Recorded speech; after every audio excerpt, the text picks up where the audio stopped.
Hello and welcome to episode number 16 of the Nintendo Jump Podcast. We are a weekly discussion podcast created for Nintendo gamers by Nintendo gamers. It is the week of October 8th, 2018. This is Sergio, and today I am once again joined by Kevin. What's good? And Daryl. How's it going, everyone? What's up, you guys? Number 16. How are you doing? I am resisting the Sweet 16 comment. I'm resisting it. Well, I'll go for it. Yeah, Sweet 16. My favorite color is green. That was some good resistance. I'm like Muhammad Ali, float like a butterfly, sting like a bee, like a fine machine. Yeah, that's all I got. Actually, it's supposed to be the other way around, but anyway. Well, it's official, you guys. We're bigger than Final Fantasy. Oh. Yeah. That's amazing. Oh my gosh. I feel so old. I mean, I would feel accomplished if Final Fantasy took less than a week to create, but still something. Hey. Yeah, I mean, we're getting there, you know. Whatever is 17, we're coming after you. Man, I'm just going to reserve my feelings about Final Fantasy 15. Just hopefully 16 is good. Or, excuse me, hope that the execution of the story is good. Because Final Fantasy 15, other parts of it are really good. Anyway, I'm done. Let's go. That's all you got. That's all I got. I don't want. You know what? I'm just gonna keep it at that. Nice. Well, we do have a jam-packed show for you guys today. We have a couple of interesting questions that we're going to be discussing. For starters, we are wondering, is there a game that I have played that has dramatically broadened my appreciation of games, or a game that has made us reconsider what gaming is and to take a deeper look at this hobby or at this medium that we enjoy called video games? The next question that we're going to be discussing is there a game that we feel like everyone should play at least once in their life? That's going to be a good question. And to top it off, we're going to close out with discussion of the recent rumors about a potential Switch 2.0, if you will, or a hardware revision or some sort of upgrade for 2019. So look forward to that. Nice. So to get going, the first question is there a game that we have played that has broadened our appreciation of gaming, that has made us consider what gaming is from a different perspective, or just have a deeper look at this medium? So, Daryl, why don't you start us off? Sure. And I want to give a quick shout out to the website Destructoid, where we first saw these questions. Really good article. I definitely recommend you guys pick it up. It was so good, in fact, that we really wanted to talk about it. So, quick shout out to Destructoid. I would recommend that. But for me, I mean, the really short putt here is Celeste. I don't feel the need to talk more about Celeste, but it does fit that. Just, they shoved a lot of emotion into a really hard platformer, and it worked really, really well. Like I said, I've talked about it before, so I'm gonna move on from that. But that was the first thing that came to mind. But the one that really stuck out to me, and it may be a kind of a different direction than some people would take this question, but a game that dramatically broadened my appreciation of games was Star Wars Rogue Leader on GameCube, which, I mean, I was there at the launch of GameCube, really excited for the system, actually, and when I remember the first demo came out, and it was just the Death Star level from that, and it really looked and felt like you were playing the movie, which, I mean, at this point, we had all lived through the first PlayStation and Nintendo 64, where, something that felt like you were playing the movie was this oddly polygonal, weird-looking thing that you had to at least use some imagination for. This was the first one that the game might actually look better than some of the old movies do, and to me, that was the real big, mind-blowing whoa, of the GameCube launch, and I think it was for a lot of people. It still holds up. It's a great game. Just, thinking back to where I was, that definitely kind of opened my eyes to what the future of gaming might be. Do you still have that game with you today? Yeah, I do. I also have its sequel, which is good as well. Good stuff. I remember that game was really hard to get. Like, you could play through the missions pretty easily, but there were these medals that you were supposed to get to unlock the special ships and stuff. And it was really, really hard to do. Dang. Like, how many tries did you go through? Like, was it just like for like hours or just like what was the? I mean, this process? was high school me when I was bored. So Oh, I mean, yeah. probably way too many. Yeah. I'm not gonna say it. I'm not saying it. We already got one this All right, episode. I'm you not know saying what? We're good. We'll just. You know what? No, that's all you got. That's all I got. Oh. Hey, you know what? I got two games. I got two games actually, if I may, that have redefined my perception of games as a whole. The second one is going to be an RPG, but the first one, I'm not sure if you guys would expect it, but for me, it was Super Mario Kart. And Oh, okay. and the reason why I say that is that when I first started playing video games, like with Super Mario Brothers, 1, 2, 3, and like Teenage Mutant Ninja Turtles, which I had fond memories of back in the day. There was always a hero and a villain. There was always a good side and a bad side, and it was just black and white. Even though I was only like 4 or 5, like I mean, subconsciously I can sort of tell like, hey, like this is the good, this is the bad, end of story. But then when I started playing a game like Super Mario Kart, and in the same breath of F-Zero, but we're going to focus on Super Mario Kart because it had a bigger effect. With Super Mario Kart, there was no villain, there was no hero. It was just a race, and I wasn't really, even before, like, I never really got into racing. Like, I mean, I was like 3 or 4. I'm like, just played around games and stuff, and never really thought about it too much. But when I was 7 years old, when I first started playing Super Mario Kart, it opened my eyes to like this sort of gray area of games. Like, you don't have to have a hero, you don't have to have a villain. There's this. It's like, it's like, we're in this competition, and then I'm like, man, this feels great. Like, there's this, and I didn't know the word adrenaline when I was 7 years old, but I just felt it. Like, man, like, damn, like, I mean, I felt so great. Like, holy shoot, like, there was just some sort of feeling where I was like, man, like, there are, I'm sure there are other games that give me the same feeling of there's this gray area. It's not always black and white, and I spent so much time playing Super Mario Kart. I even loved the music, and just it made me appreciate other things too. Like, it's not just about who's good or who's bad. Like, there are other intents and purposes of when you play a certain game, and so I felt like Super Mario Kart really, gave me that perception, and so. And being able to try to master every character too. Like, I remember when I first started using, like Koopa Troopa, then I started playing with like, more of the like Donkey Kong or Bowser, where they're top heavy, and it takes more skill to, be able to get up to like, that top speed. But it felt great, and then like when I was a little kid, I didn't think about who's good or who's bad. It was just I just want to win or lose, win. Now the drawback is that there's when you don't get first place, when you don't get second, there is that sort of like, oh gosh. But I wasn't like really mad. It was just like, okay, well, let's do it again. Like, I'm ready to go. I mean, with Super Mario Kart, you get lives, and you can keep continuing to play and try to get first place. Because I always wanted first. Never satisfied. So yeah, that was. I mean, have you guys felt the same way about Super Mario Kart? I mean, I don't know if I'm the only one who thinks that way. Hopefully not, because I mean. No, I mean, it makes sense.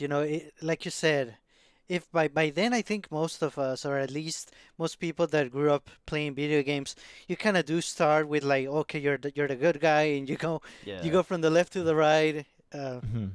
avoiding or eliminating enemies, and that's about it. That's as basic as it gets, and it gets the job done. But then when you Mhm. play something else with a different perspective, yeah, I can see how it can impact you so much that you actually sort of remember it because of that, and that's pretty awesome.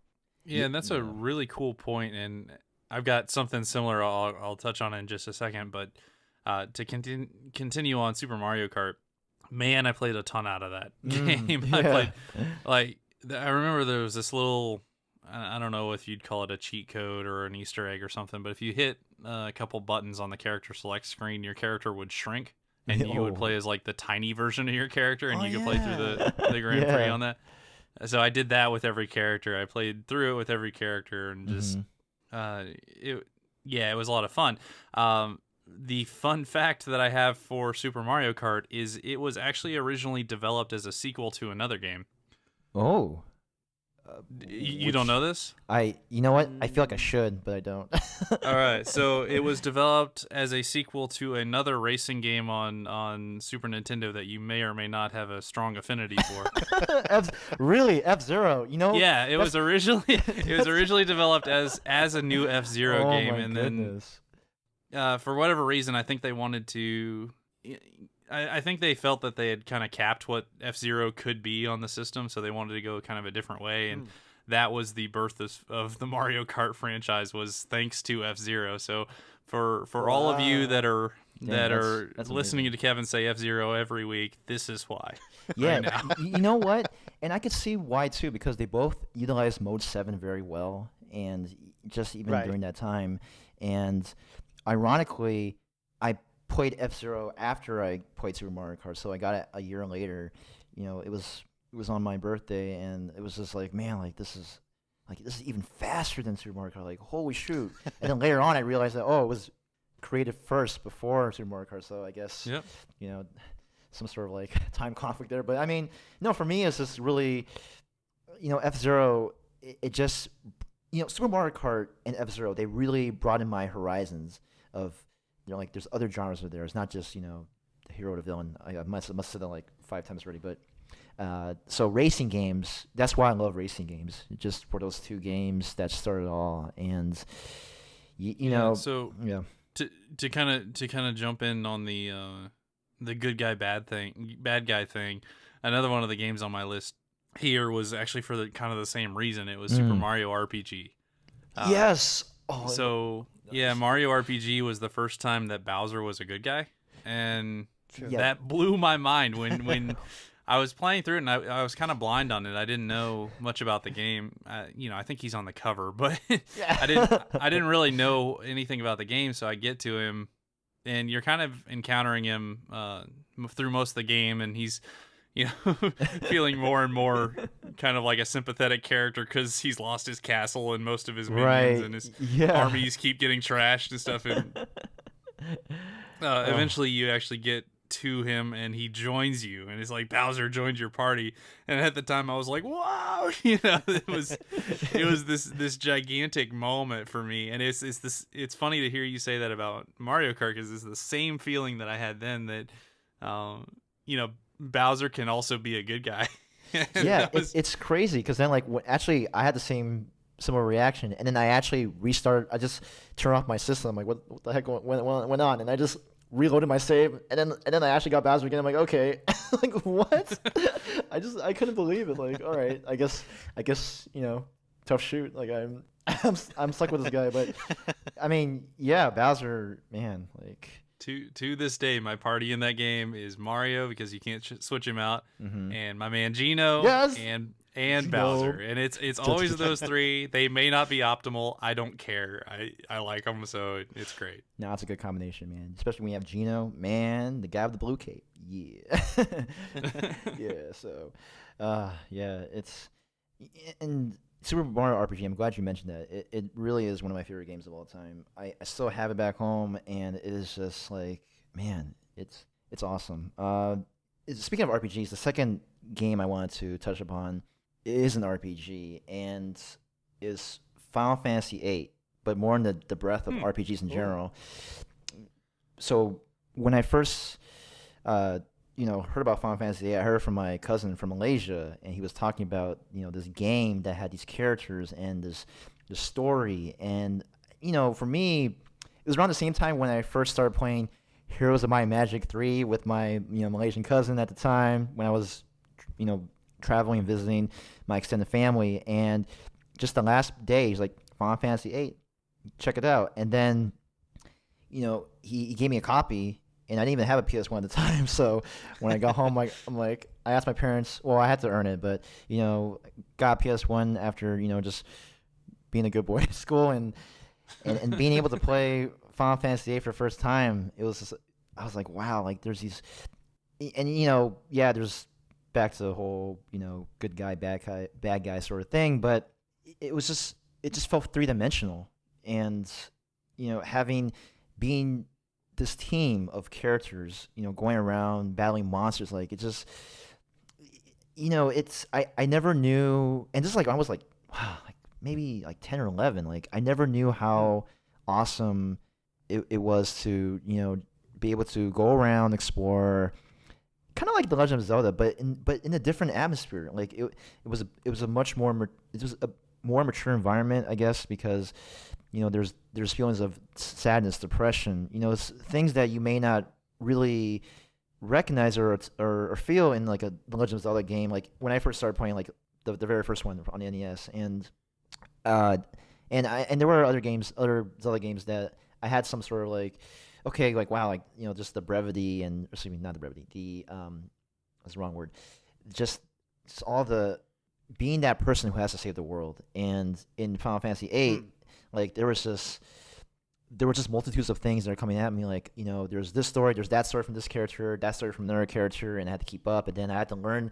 I didn't even know like how to use magic at the time, and then I learned through playing Final Fantasy VIII, with using fire and ice, or blizzard and thunder, and then and just the cutscenes. Like the cutscenes were very inspiring, because I'm like, man, it's like watching a movie. And I wasn't really a big fan of watching a lot of movies back then. Like I wasn't a huge movie buff. Like I watched certain movies, but I love the cutscenes from video games, because I'm interacting with these video games, and I'm just rambling on and on. But man, this is what defined my love for RPGs from Final Fantasy VIII. And yeah, I did not play Final Fantasy VII until way later, but Final Fantasy VIII was just the flashbacks too. Like there was, if you guys play Final Fantasy VIII, Yes. The flashbacks, like that just it in millennial terms, it hit me right in the feels. Like it just like oh man, like there are just times where I would replay that scene. Like I would not save my progress at a certain point, and I'll come back to a certain point in the game and I'll replay it again. Like I know that sounds pretty stupid, but I mean for me it was crazy, because then like now there's like this disruption in time, and I'm trying to figure out like why are they showing the past and these characters? There must be some sort of relation, and I figure out way later, and it's just like, man, I can't even.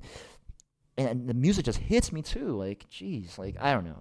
I just rambled on quite a bit, but I mean, I think my point is that RPGs like Final Fantasy VIII just gave me a third dimensional view of what a game can be, and without the use of multiplayer. I'm in this world, and I may be this 11-year-old boy, but I feel like this stoic teenager in Squall, which is the main character, and just going through his journey and being able to absorb and trying to understand like these more mature concepts of life. It was pretty mind blowing for me, and that's all I got. Yeah. Nice. No, that's cool. I can definitely relate. I think when I think back to that game, the thing that stands out to me was, like you said, Squall is not your typical happy-go-lucky hero that is like, No, he's not. I have to save the world and I want to and I'm happy about it. No, he's pretty much the opposite. And to me, that was the first time experiencing that type of character, and having to play as that character, as your main character. It was very different, and I can definitely relate with everything you said. Yeah. Yeah, it was conflicting, because he's like trying to he's trying to figure out like, being able to connect with his past, and just trying to find himself in a world where, he's like, there's an initial goal of trying to be a better seed, SEED or whatever, and then just trying to, find his own purpose in life. And then you get into these scenes like, oh gosh, Fisherman's Horizon. Like what a great piece of music, man. Like again, I would have one separate save file where I would just like play it like whenever I get sad, or I would play it whenever I get like sad or depressed, and just be able to, just listen to the music. And obviously it's not the most efficient way, because I'm sure I probably could have gotten an MP3 somehow, but from like Napster there back in the day, or LimeWire. Uh-oh. No, I mean, just being real. And sites which we never used, but we heard about might have had that. Yeah. So, I think just having that being able to listen to music, and then I would go to every part of Fisherman's Horizon after, after being the boss and all that, and it was just this is wonderful. I think there's a certain moments when you play video games where you want to cherish those moments. Even if it's whether it's at the end of the game or the beginning of the game, like if there's something that like just captivates your emotions, or is a catharsis to how you feel. I think that it's important to remember and be able to cherish it because. And you think about like the developers who made this game, like man, like they put a lot of thought into these sort of things. Like it wasn't an overnight decision to go through every scene to portray certain emotions and stuff. Like it's a well thought out plan. And I don't know if Final Fantasy VIII is determined to be the best Final Fantasy VIII, but I think it was the most important Final Fantasy for me. Just because of just that impact. So, I mean, it could have been Final Fantasy VII if I played that first, but I mean, it happened to be Final Fantasy VIII, so. Right. Yeah. Cool. Mm-hmm. Cool. And I also have two games that I thought of after considering this question. And the first one, I'll be surprised if either of you know about it, but it is called Trace Memory, and it was for the Nintendo DS. Man. I knew about it. Yeah. Ooh, nice. I played it a long time ago. Yeah, it came out, I believe it was 2005. Mm-hmm. And the reason why it stands out to me as something that expanded my view of gaming or my horizon as a gamer, it's because of its genre. It's an adventure game. So those are kind of more on the slow pace kind of games. They're more focused on character development and storytelling. Building the world within the game. So very kind of unusual compared to your typical action or multiplayer game. So because of that, I think that's why it stood out to me. These kind of games, I feel like to get the most out of them, you kind of have to focus quite a lot, sometimes even more than on your typical RPG or action game, because the more you are focused and the more you let yourself get involved in the story, I think the more you get out of these kind of games. Mm-hmm. And for the most part, these games have a lot of text in them. Sometimes they even have more text than some of the bigger novels out there. Yep. For example, Trace Memory, it being my first adventure game, it kind of led me to play other adventure games, other games in the genre. Some that stand out to me are Hotel Dusk. That one Oh, yes. I've heard of it, yeah. Yeah, that one is very different even compared with other adventure games. And of course, Phoenix Wright, which Yeah, I was going to mention that. Oh, man, like that, just even, oh, God. That is another series, but anyway. No, you know what? I think it is my favorite of this type of series, adventure game series. There are others like the Zero Escape and Danganronpa. Those are also some of my favorites. Can you guys think of others? Dog Island. I'm just kidding. Hey, which I now have. Yo, Thanks to my wife. That is legit. That's legit. Yeah. I played it, and I'm gonna call it a little bit of shenanigans because in the first 5 minutes you meet a dog named Sergio, and I was like, "Huh." Interesting. well, there you have it. Nice. I have some thoughts about that, but we'll go. Oh man, pretty good. Nice. But yeah, these adventure games, I feel like for the most part, most of the ones that I played, they have left a good mark on me. They haven't only changed the way I see gaming. Sometimes they change the way I see life because these games have a lot of deep moments and they really make you think, like maybe we can tap onto the morphogenetic field, or maybe if I yell objection really loud, I could really solve any argument. I mean, they just make you think. Yeah, I mean, that. Have you It done might that in real life? work. Yeah. Have you done that in real life? Because I mean, I was tempted to at some points. I mean, like, I mean, if you're in a a mock like school simulation of a courtroom, I mean, sure, but Yeah. but no, that's cool. I mean, like, just so with Trace Memory, like, what was like the one thing in the game that just really captivated you? Like the one, like if you were to choose all, I mean, I'm sure like there were a lot of moments in the game that you relished, but like what was the one moment that you're like, okay, well, this is what made me love this game?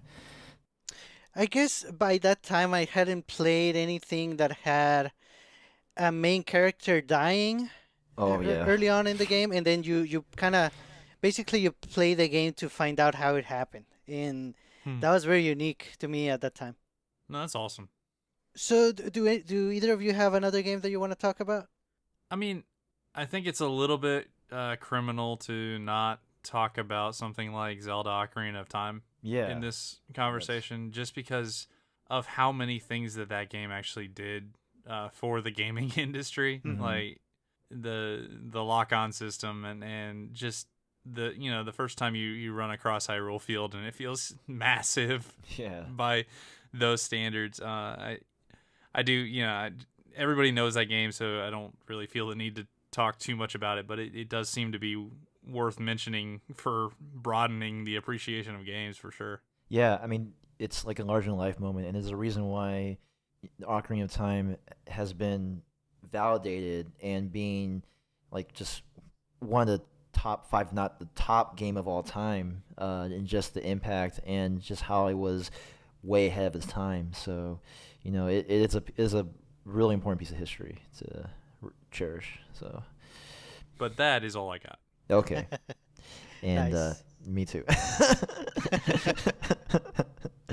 Well, I do have my other game that really changed how I see gaming, and you're probably not gonna be surprised about this one. It is Animal Crossing.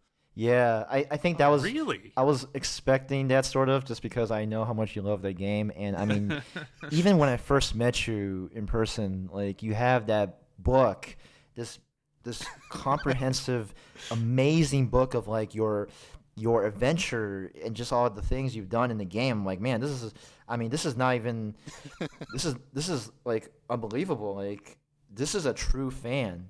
This is a craft. So anyway, I mean, yeah, I'm like, wow, yeah, that's pretty awesome. No, no, yeah, definitely. So it kind of comes back to what happened with Trace Memory. It's whenever you play a game that is of a certain genre that it's very different from anything that you have played Hmm. before it. And so this is kind of like a simulation type of almost like a god mode kind of game in a way because you can go at whatever pace you want and it's there's no evil in this world within the game. So for definitely for me it was very different, very unique when I played it. So that was in 2002, the very first one for the GameCube.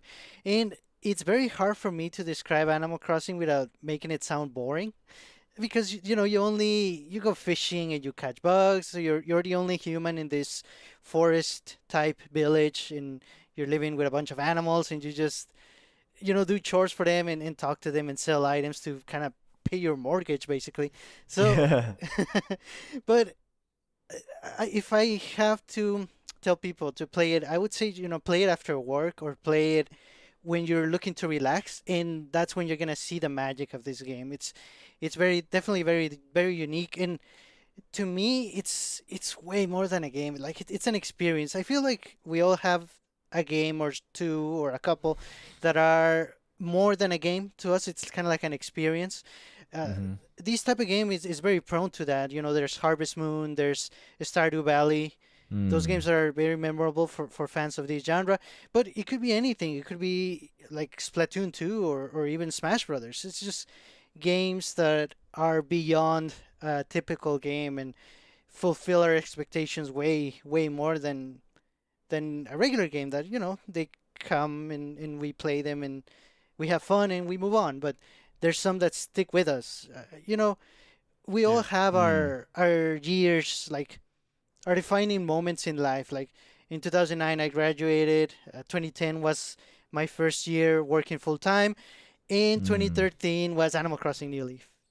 Yeah, I man, mean, that's how I can describe it. It's an experience. mm. So, question for you: every Animal Crossing game kind of adds something new and changes the format a little bit. Does it consistently get better for you, or do you still kind of hold on to the first game, or is there just one in the middle that you Mm. consider your favorite? No, I kind of feel like it's in a same way like Smash Brothers. The more they add to it, the more refined it is, the more options it allows you. Definitely, like in the customization side of things, I feel like every game keeps getting better. There's Hmm. always the nostalgia related to the first game that you play in the series, I think. Hmm. Right. But there's for Animal Crossing, part of that is also that the first game has a very different camera perspective and point of view of the world that is kind of like some people want it back, but it's kind of I don't see it happening, but I kind of wish it did. Yeah. But yeah, definitely every game they just keep refining it. It keeps getting better. Yeah, and Uh, that's it's cool. that's awesome. And just to touch on Animal Crossing, one of my close friends, she used to play a lot of Animal Crossing. I think especially back, I think in high school and college and all that. And you know, she learned how to play piano before, and then I think at some point she, I guess wasn't as motivated for a while, and then like when she started playing Animal Crossing games, like she loved like the music in Animal Crossing, and so she picked up piano again.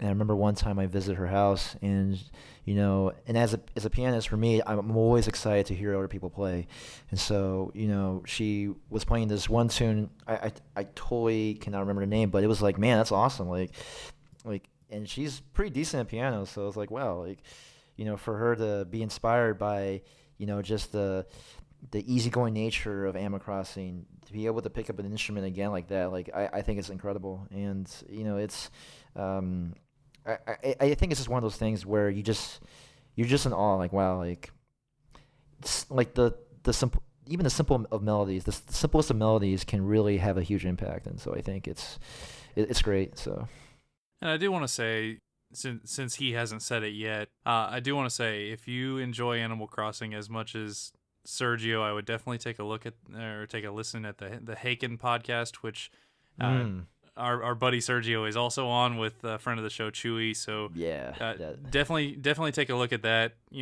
I applaud him for not saying anything, but you guys should definitely know about it because it's a cool podcast. Yeah, shout out to Chewy. I've met him before, and he's a pretty cool guy. So, and obviously you too, Sergio. So they got a good podcast going. So definitely check them out. And for This year should be really interesting for some some news. should be, yep. Nice. Mm. Well, we are going to move on to our next topic, which is another interesting question. What is a game that you feel that everyone should play at least once in their life? And if it is okay with both of you, I would like to go first only because I feel like my answer or my the way I took this question was a little different, and Mm. it's also a game that we kind of talked about a little bit earlier. So, when I first read the question, I didn't really think about it's a game that every gamer should play. I was just thinking every person. Like if some Hmm. person that doesn't play games and they can only play one game and really enjoy it, what game would I recommend for them to play? And because of that, I would have to go with the game that I think it's closest to perfection in terms of the closest to a perfect game, and that would be The Legend of Zelda: Ocarina of Time. Mm. Oh, there we go. That's a good one. That's a great one. Yeah, I mean, we talked about it for sure. It has everything, and everything there is really good. There has interesting characters. The story is well presented and very well developed and very addictive. You want to find out what's going on and what your goal is and what's going to happen in the end. The Mm. world is huge and it's very well developed with a lot of interesting characters. There's mini games, there's side quests, all of it is just really polished. Definitely more so back in the day. So with so much going for it, this is the game that I would recommend somebody to play if like I said, if they were only going to play one game. I do have two concerns though, if that's the case. In the first one being if I'm introducing this game to somebody that hasn't played a game at all previously, it might be a little bit difficult for them. This might be a little too advanced. So I would want to kind of guide them or play the game with them at least for. I feel like the first three dungeons would be a good stopping point.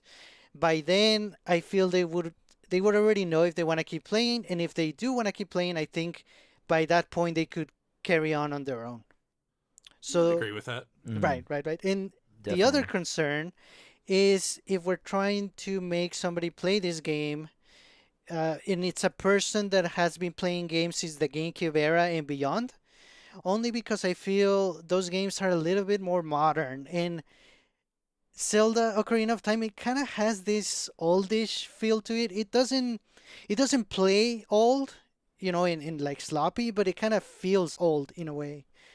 If that makes sense to you guys.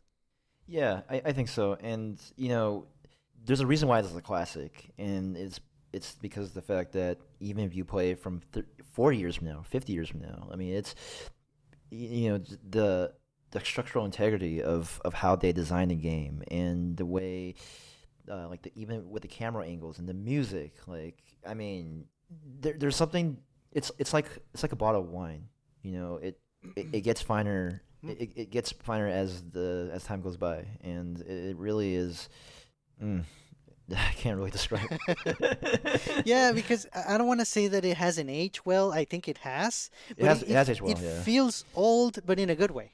In a good way, right? Right. That's why I said wine. It literally invented a lot of the staples in the series now. Yes. So Yeah. you'll see a lot of things that newer games have picked up on and maybe even refined a little bit that started with Ocarina of Time. That so it almost feels nostalgic in that way, that this is how that style of game started. That said, it is still a 10 out of 10 game for me. It probably always will be. I can't think of a time that I start playing that and go, ugh. Right. Yeah, same here. 10 out of 10. I mean, oh goodness gracious. I mean, there's so many things to say about the Ocarina of Time, but and to your point, Daryl, it is a lot of things that they've done in that game has laid a foundation of other games to follow, even non-Zelda games. Right. And it's man, I'm trying to think with with Link, it's amazing because he doesn't really talk, like and it's like the silent protagonist. Like sure, he may not talk, but his actions speak louder than words or none. So I think that's they do enough with developing the character that they let you feel. For the most part, the silent protagonist thing is so that you can connect with the character and kind right. of put your own emotion on. But every once in a while in the series, you'll see Nintendo give him the personality. Like one of the things that comes to mind is after you save the Gorons and they all want to give you a hug, and he just like runs away yelling. Like there's little things in the game, and there's a bunch of that when Rudo is flirting with you and he gets really uncomfortable, and you can feel it. And I think that really helped the game because they did a lot with the Link character despite him not being much. Right. Right. He's kind of an open book there, but every once in a while they throw something in there that just makes you laugh. Yeah, and even so, like with the whole with those moments and him being the silent protagonist, I feel like it's very relatable. Especially for me, when I was super shy growing up, like I wasn't capable of being able to be outgoing or say the things I want to say because I felt like people might judge me for it. So I think that having someone like Link was really important to me in different parts of my life, not just in Ocarina of Time, but the Wind Waker and Twilight Princess, things of that nature. So I'm sure that a lot of other kids out there and even adults can relate. It's man, Shigeru Miyamoto, man. I feel like Link is, besides Mario, I think Link is the most important character in Nintendo lore. I think just Yeah.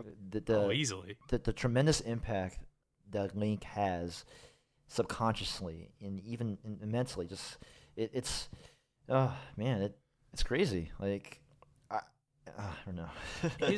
So Zelda games don't do sales wise, they don't do as well as things like Pokemon and Right.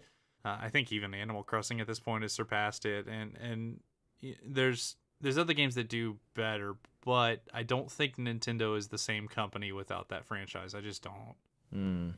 and without the characters in that franchise. I think Yeah. people really do feel a lot of love for Link and Zelda, and even Ganondorf in his own stupid way. Like uh, I guess now's a good time. So last week I actually gave you guys a challenge to tell us which ones of the Triforce we are, and the votes, all few of them, are in.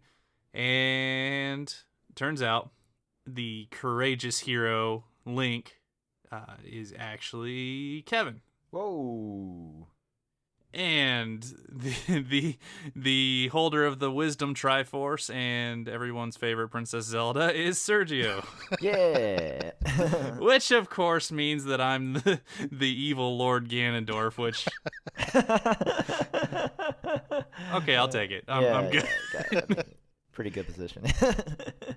Nice, nice. Yeah. And maybe as kind of a potential preview of a future episode discussion, as much as Ocarina of Time is my favorite Zelda and my favorite game of all time, my favorite Link is actually the one from Twilight Princess. Ooh. So There we okay. go. yeah, Fair enough. Yeah, Nice. I'll look forward to that one. nice. So what do you Hmm. guys think about, like, if you had to choose one game that everyone should play at least once? So everyone listening to this, everyone on the podcast knows that I'm going to mention Wind Waker. Mm. I just am. It is my favorite Zelda game, despite me not really thinking it's the best. I do think somewhere between Ocarina of Time and Breath of the Wild is probably the best Zelda game, but Wind Waker is special to me, and what I was saying about Link is the silent protagonist with a lot of personality gets like turned up to 11 in that game, and it feels like you're playing a cartoon. You really care about the characters, so that's really all I'm gonna say about Wind Waker. But yeah, if for some reason you haven't played The Legend of Zelda Wind Waker at this point, whether you're new to games or kind of a seasoned gamer, I would absolutely recommend that one. For the game I want to discuss, I am going to actually go with Super Metroid. Mm. So Super Metroid to me is easily a top 5 game, and it was developed by, I forget the exact number, but it was developed by a team of about 30 people. Right. So this game, it says a lot that a lot of the games in the genre have kind of copied what Super Metroid was doing in a way, and I haven't played a Metroidvania type game to this day since then that I feel really nails the world as much as Super Metroid did. Mm-hmm. Like when you are in that world, you're on the planet Zebes, however you want to pronounce that, Right. and you're going around, and there's a lot of mystery around it. There's a lot of almost loneliness because you are literally all alone fighting a Right. lot of aliens and space pirates and stuff that you don't really understand. Mm-hmm. There's a surprisingly emotional story about this baby Metroid, which is like a very, very destructive alien. But what it does really well is all the areas are extremely well linked. So as you progress through the game, you find all these little shortcuts through the world that, oh, I didn't realize that this area led to this area, and it makes sense. Like the way they designed that map is I mean, it's maybe the best map design I've ever seen. Just because as you're going through, there's not any like, oh, I'm in the ice world and now I'm in the fire world. Okay, cool. It's not like that. It feels organic. Like Right. Yeah. the transitions all feel like, oh, of course this is here. This makes sense to be here. And now that I found this, then I can get from this side of the map to this side of the map faster. The game is pretty short. Like a playthrough of a brand new player is probably in the realm of 6-7 hours. Right, Mm. right. It's not very long, but it is such a good experience, and it's so compact and just nearly perfect to me. I like the way it plays. I like the way it controls. Some of the little designs, like if there's a secret in the ceiling, like you need to go up there and find a hidden room or something. if you notice it, there'll be an enemy crawling into that little gap or out of that little gap when you enter the room. Like, it's just little visual cues that, hey, there's something up here. Mm-hmm. There are so many of those. Just smart design decisions throughout the entire game with, like I said, kind of a surprisingly emotional story, particularly if you got to play the original Metroid. It's the same world, and you actually traverse some of the same areas, and it's definitely got some callbacks in it. But Right. even if you haven't, I think if I am describing the term Metroidvania or anything of that style, I start with the source material, and that is very much to me Super Metroid. Yeah, and just hearing you talk about Super Metroid, like, and the Metroidvania concept, I started liking a lot more of the Castlevania games that released later on, Symphony of the Night, and then A Portrait of Ruin, which I think is underrated, and Sure. yeah, just that formula, and just the way like for those games that I mentioned, like the story feeling organic, and there's that section where you are trying to level up your avatar and trying to get through the castle and all that. So yeah, I mean, man, it's interesting. Like, even with the Castlevania games, like I'm expecting something very gloomy and like just some sort of like melancholy, and sometimes even really upbeat music at the same time. So man. Well, it's crazy to me at this point that, like, this is a very flooded genre at this It point. is, yeah. Oh, Like, definitely. everybody and their mother wants to create a Metroidvania game, and it's like, have you ever heard like a popular song that people have trouble covering? Like, everybody who tries to cover the song and puts it on YouTube doesn't do it quite right, and it sounds a little bit off. That's how I feel about most modern Metroidvanias. Like, you look at games like Symphony of the Night and Super Metroid, which I would say are probably the two big pillars in that Yeah. genre, and they just do it better, in my opinion. They do. I honestly, I just think they're better games than a lot of the games releasing now, and I don't think that that's just a nostalgia wave. I just think I think it, like, just moment for moment, it's more impactful than it is now. I played through Axiom Verge and I had a good time, but I always get in these things like, this feels like a cover song. It just, okay, yeah, look, a little gap. Here's where I'm going to get the Morph Ball equivalent. Okay, that's fine, but I can't get past that. And it's a little disappointing, but we do have the old games, and I do go back and play Super Metroid every once in a while, just to keep it. Nice. No, that's good. I mean, those are cherished moments. Those things that you want to keep for the rest of your life. It's it's just a tribute to our love of video games. I mean, there's just certain games like with Sergio, the Animal Crossing, with you, with Super Metroid, and obviously Final Fantasy Crystal Chronicles, which I do want to play. Man, for me, I'm gonna pick an RPG. Not just any RPG. Chrono Trigger. Even though the last time I played it, I was like 90% done. I didn't finish it, and I'm sorry for that. But but I feel like it's one of those games that everyone should play at least once. I mean, and just the story, and I love the theme of time. Being able to use the concept of what you do in a certain point can affect like the future, or just like these things like that. Like, man, like it teaches you a lot of like the decisions you make. Like what one decision you make in one part of time can disrupt the future, or it can determine your future. So in this game, you explore different different year points, like in the present, and like the way future, where things were a bit gloomy, and then in the prehistoric era, and with really good characters. And I am a big fan of the Dragon Ball Z art, or with Akira Toriyama. Yes. So that's what got me in first. And I was like, oh, okay, Nice. Chrono Trigger, cool, whatever, we'll see how this goes. But man, it was more than just art. It was just, I mean, you got multiple endings. You got like side quests that focus a lot on character development, and the battle system is really it's pretty special. It's not like your typical Final Fantasy or anything like it.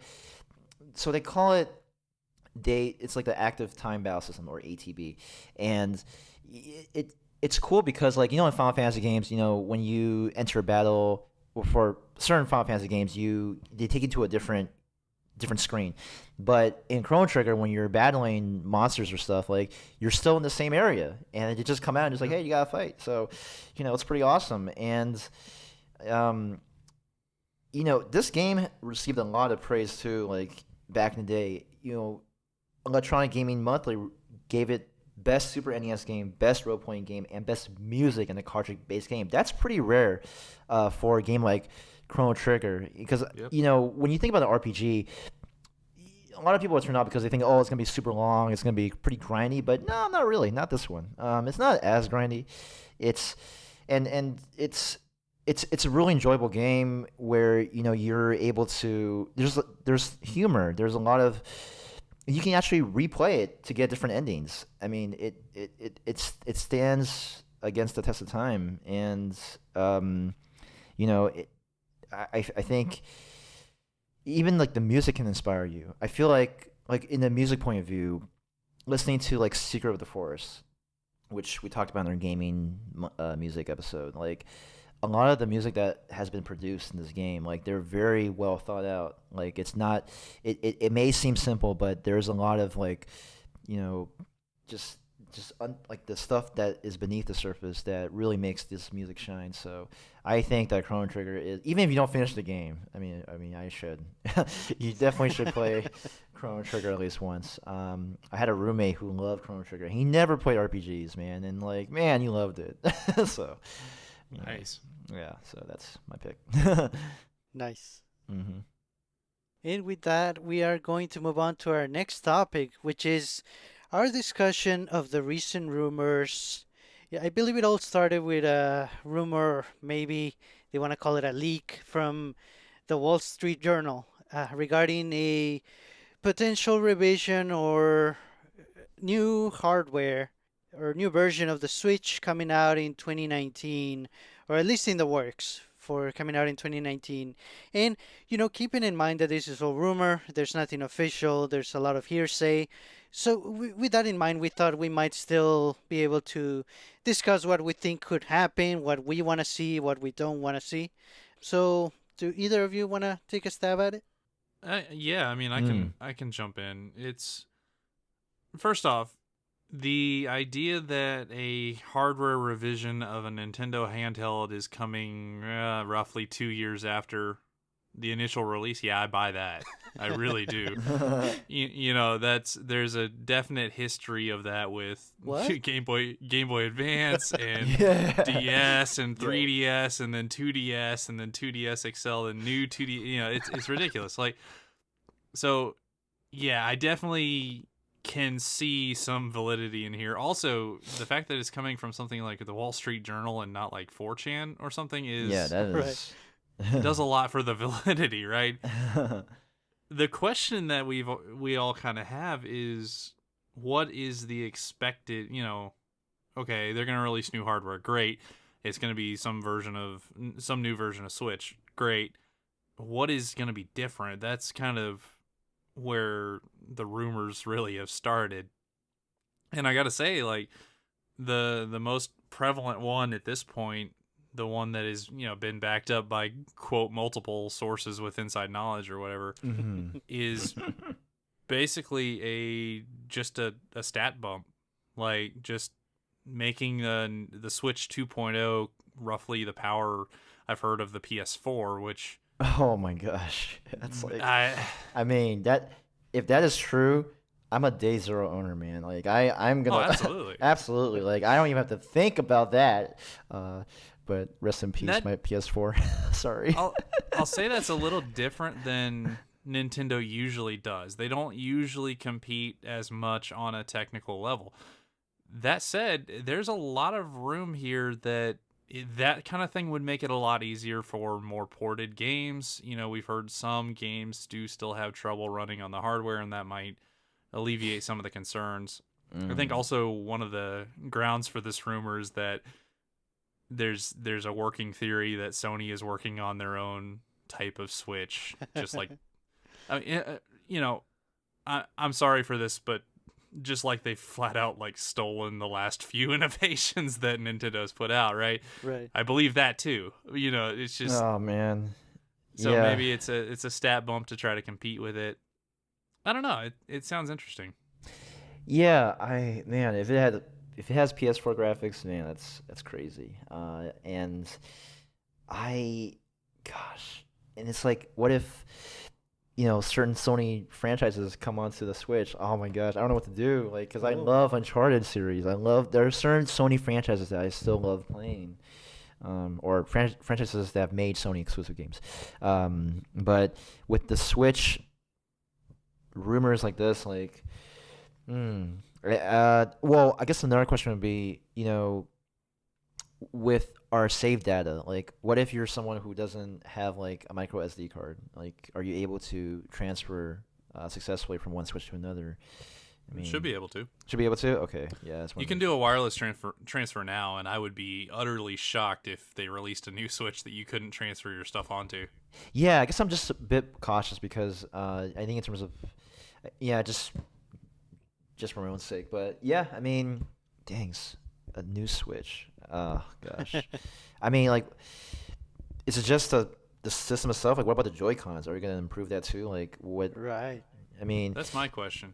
because Like, all of the other revisions that I mentioned came with some fairly substantial actual hardware revision. yeah, Like the Game Boy Advance SP turned a flat system into a clamshell with a light on it. The DS Lite was a complete redesign of the system. The new 3DS is probably the most tame of those, but it also added 2 buttons and a little control nub and thing, Right. yeah, So with all of these revisions, they do some sort of hardware revision as well, and that's one area that I'm a little intrigued by, mostly because I think that the Switch hardware is actually still pretty cool. Like, there's not any real glaring issues other than some minor concerns with like durability and such that maybe could be addressed, but overall the form factor is pretty sleek. It still looks nice. It Yeah, does the it's very intention. So I'd be interested to see if they actually do a physical change of it. Yeah, and that was a concern of mine. Like when I first heard that there might be changes, we didn't know the how big the changes could be, but it was a bit of a concern because, like you said, the Switch does so many things right. I feel it's the perfect size in between being too big and too small. So I think it's it's still portable, but it still gives you the big gaming experience that you would want. Yeah. Like you said, there's couple little minor things like we're never gonna have a battery life that everyone is happy with, but for the most part, I think we kind of moved on from those things. They kind of yeah, they're no longer issues anymore. With the Switch doing so many things right, it kind of concerns me if they wanted to change it up too much. And actually, in our last episode of Heiken, Chewy brought up a good point that if they change it too much, at least the size of the system itself, most likely they would have to change the size of the Joy-Con. And yeah. That's the gonna be moment, tough. yeah, the moment they do that, you're fragmenting your user base. You're gonna have Joy-Con Yep. that work for this Switch and it doesn't work for the new one, or it works for the small one, not the big one, and that could be an issue. But if like it's looking that it's just gonna be a beefier Switch, I'm for that. I do want to see that. So let me ask the questions that people online are asking. Do you guys expect a Switch revision ever in the future, whether it's this one or again, that is either a dedicated home console or a dedicated handheld? Yeah, Daryl, I see a dedicated portable more than a dedicated console. Only because, Nintendo has more of a history with portables, and I feel like if they ditch the dock and they really improve the battery, and it could be something nice, that could be the smaller one, but I don't know if it could be smaller while still connecting with the existing Joy-Con, or maybe since it's portable, the Joy-Con, maybe I was thinking maybe they wouldn't detach, but that's kind of part of the experience too. Right. See, Yeah. that's where it gets a little complicated for Yeah. me because so offhand I end up on I don't expect either of these. I expect the Switch to always be this hybrid adaptable console because I think that's the best thing that they have going for it. Yeah. Just, we discussed this on the last episode about all three of us have three different ways to play the thing, and that's kind of incredible if you really think about Right. it. And something that neither of the other companies is doing until they steal it. But it's just one of those things, like, the only thing that I could see, and this kind of takes me all the way back to like the Wii Mini, which was released as the very, very budget version of the Wii that ironically didn't have any online features or anything like that, and they removed things like the GameCube drive and things. This is literally just a Wii system. I think it sold for like $100, something like that. I could see them doing a super cheap handheld version. I don't expect it, but if they went one of these routes, that would be the most expected for me, is just a really cheap built-in Joy-Con. This is a handheld system. Have fun, that kind of thing. Right. What do you think, Kevin?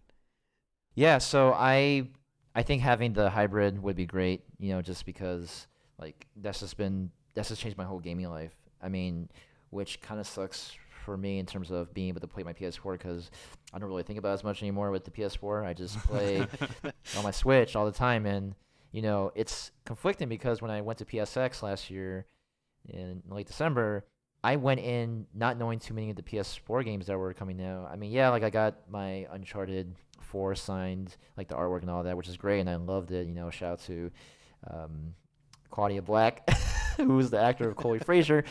With that being said, I would love it to still remain a hybrid, and I think when you think about a hybrid console, like with the versatility and just the graphical output that it has, like for what it is right now, like it's pretty good. But I mean, I'm always looking to have the new tech for certain ones. Like, well, with the phone, with like my smartphone, probably every 2 years. But like with the Switch, I mean, it's a no-brainer. But in terms of like, I remember like Daryl, you mentioned about the DS series. Like, I had a DS Lite, the white one.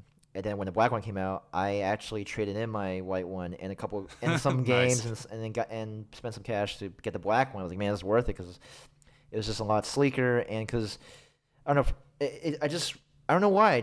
I wanted to get the black one, and for some reason, like my white one got pretty dirty easily, and I had to always clean it every now and then. But the black, I mean, yeah, it definitely got dirty too, but I didn't really think about it because it wasn't as noticeable. So, I mean, I don't know if that's like if that's just a console thing or it's just like a personal thing. I mean, because yeah, I mean it's great with having just that. I had so many memories with the DSLA, but I think cosmetic wise is a big story. I mean, that's why I have like two different sets of Joy Cons, with different colors. Like I love having that variety. So, I mean, hopefully. I mean, if they switch to the Joy-Cons, I mean, we'll see. I don't know. I mean, because there were some complaints about having the single Joy-Con, the right one, where, the analog would be too far to the right. But, I mean, if you're holding it in handheld mode with both Joy-Cons attached, like, I think it's, like, the optimal way. And it's hard to please everybody, so. Yeah. So I'm gonna go out on a limb here, and I'm gonna actually make a prediction. So I predict that this rumor is correct, and it is coming at some point. It's going to be revealed some point next year after we get out the Smash bundles and things like that. I would also predict it's going to come extremely close to Animal Crossing, just Right. just in general. I think it'll work with, and this is based on nothing, I think it'll work with the existing Joy-Con. Mm-hmm. Whether or not it has its own little revision of Joy-Con, I expect it to have the capability of of being able to use the current ones. Right. Gotcha. And it'll do certain things like change where the outlet plug is. It'll be a stat bump, whether it's up to like PS4 levels or something. I don't know, but it'll be more RAM, better graphics processor, better Wi-Fi chip. Yes, hopefully. that one is a big one. Things like that, and just kind of a small quality of life. I really hope they don't call it the new Switch. I really hope that's not it. Nah, I don't think so. that would Switch Deluxe or something would be Switch much better. But Switch Star. I don't know. I think I heard that it's one of the rumors says that they're calling it the Switch S. Oh no, the Switch is Which Switch is like, S, how about the Switch XS? That sounds good.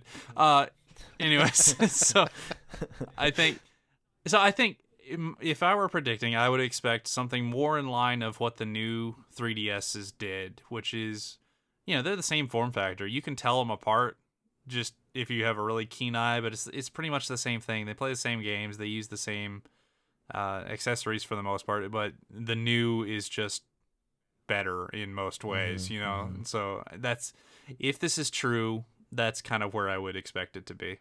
Nice. And it makes sense for something like that to come out next year when we're getting a ton of heavy hitters like Animal Crossing, maybe even Metroid Prime 4. We're getting a new main generation Pokemon game.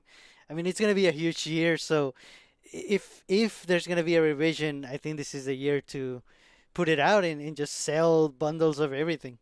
Yeah, oh god, I even forgot about the Pokemon, the real Pokemon, quote unquote, coming out. Oh man.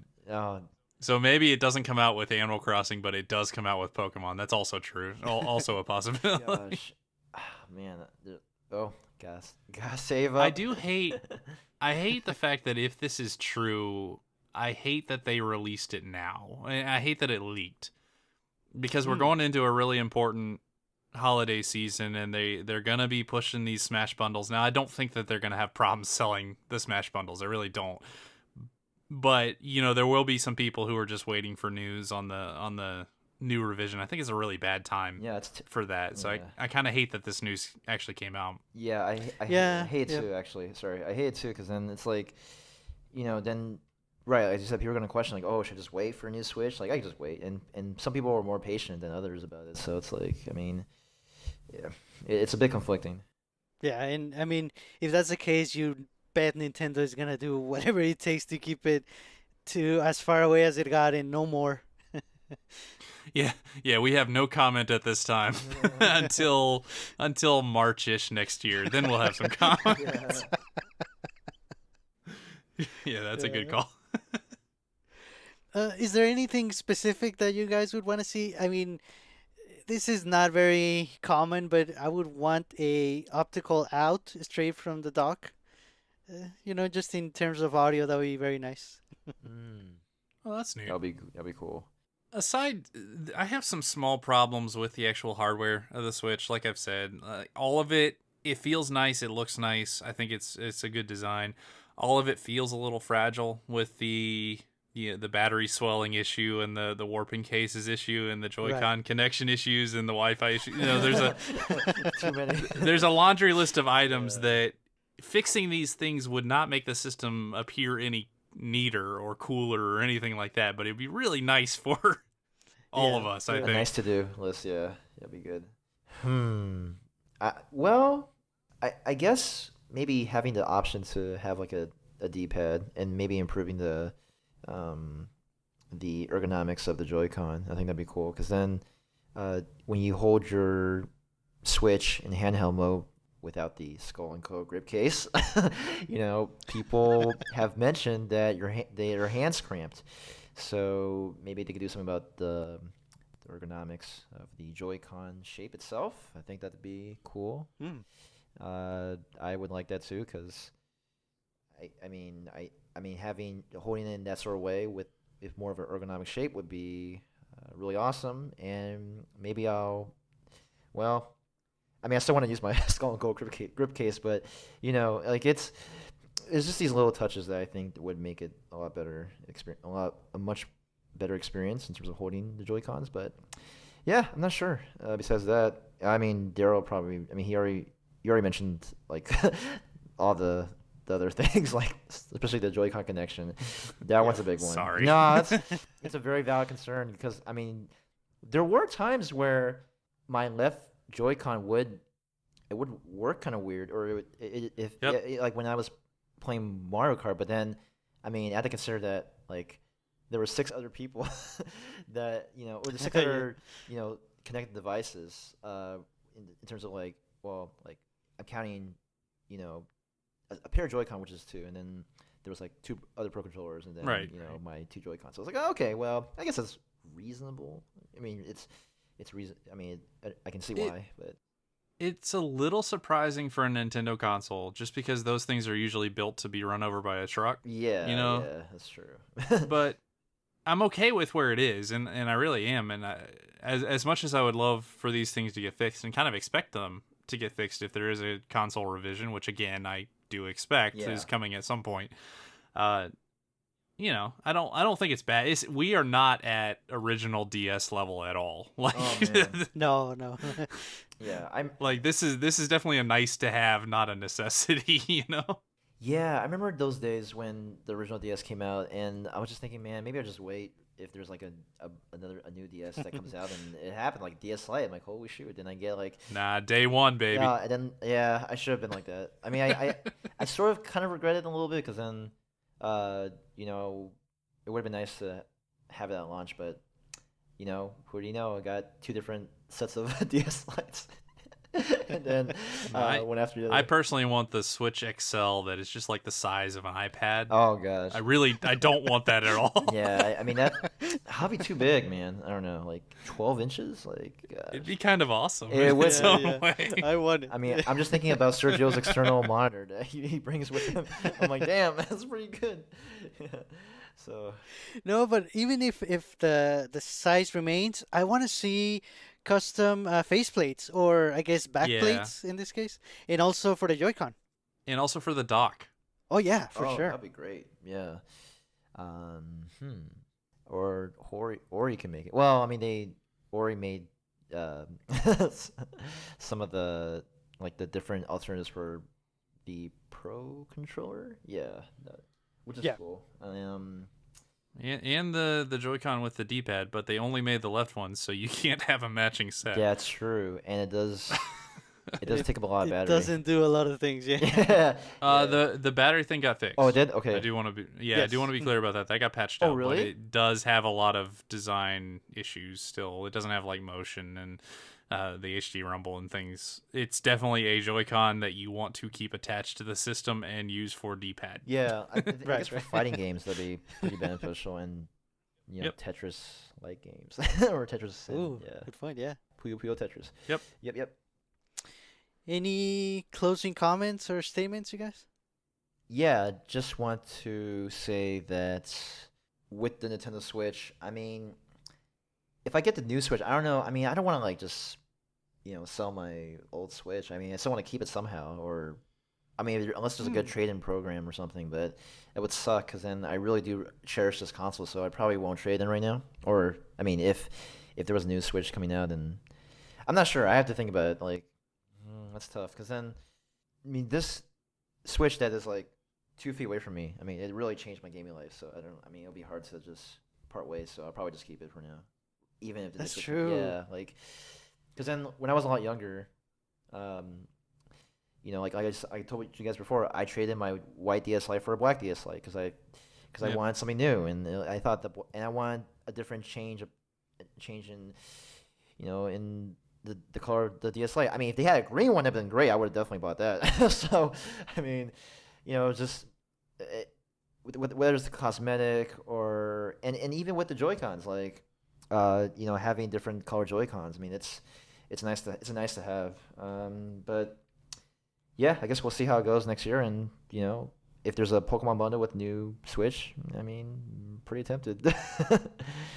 Nice. Yeah. Hey, yeah. I just want to give a shout out to a few people, and this is kind of special. Sergio and Kevin don't actually know about it, but we actually have a few international listeners popping up now and writing us some really nice emails that I wanted to stop and say thanks. Now I will. Unfortunately, I will probably butcher your names. I'm sorry for that, but I did want to give a quick shout out to Lussie from Finland, Jimmy from Sweden, and Hrafinkel from Iceland, who followed us on Twitter, joined our Iceland? Facebook group. Yeah. Holy Yeah. shoot! So Wow, that's awesome. I gotta say, starting this, I never even considered the possibility that we might have international listeners, and that's still kind of blowing my mind. So, Yeah. you know, wow, that is. and amazing. Jimmy and Lussy actually wrote us some really, really nice emails. So we appreciate you guys, and just want to say hi. Thanks for listening. So just want to repeat. So Iceland, Finland, and what was the other? And Sweden. Sweden. Man, we got the Scandinavian countries, and we got a cool island. Man, that's awesome. Holy shoot! I mean, yeah, definitely. Thank you so much. Like, I mean, this means a lot to us. I mean, like when we first started, we just thought maybe it would just reach some listeners, and we'll see how it goes. But we didn't really anticipate being able to hear from international listeners. I mean, that's incredible. It makes this worthwhile, and I think that it gives us a lot more motivation to keep this going and get better with it. So I think there's still a lot for us to to do with this podcast, and you guys and girls, you are a big inspiration for that. So it's cool. Yeah, definitely. That is really amazing. Thank you so much. Whether you listen international or local, I mean, thank you. We really appreciate it. From the bottom of our hearts, it's just amazing the fact that we can reach out so far in that you're entertained by our discussion. Yeah, we really appreciate it for sure. And with that, we are going to jump on out of here. Thank you so much for listening. If you haven't done so, feel free to join our Discord group. There is a link for it in the description for this episode. You can also follow us on social media. We are on Twitter and on Instagram as NintendoJump. We have a Facebook group as well. And our episodes are on YouTube, so feel free to leave us a comment about the games that we talked about and why we talked about them, or just about the podcast in general. Anything goes. Definitely give us your comments there. You can also send us your feedback via email at NintendoJumpPodcast@gmail.com. And definitely keep sending us your music suggestions. We will have a second music episode, so the more you send, the sooner we can make that happen, and the more of a chance of your music being featured in the next music episode. I gotta say, our European friends have sent in music suggestions, so nobody has any excuses. Whoa, Nice. There you go. No excuses. Make the jump. Nice, go for it. And definitely, please leave us a review on whatever application you use to listen to our podcast. We would really appreciate it. Once again, this is Sergio, and on behalf of Daryl and Kevin, thank you so much for listening, and we hope you have a great week. Bye-bye. See you guys. See ya. Have a good one.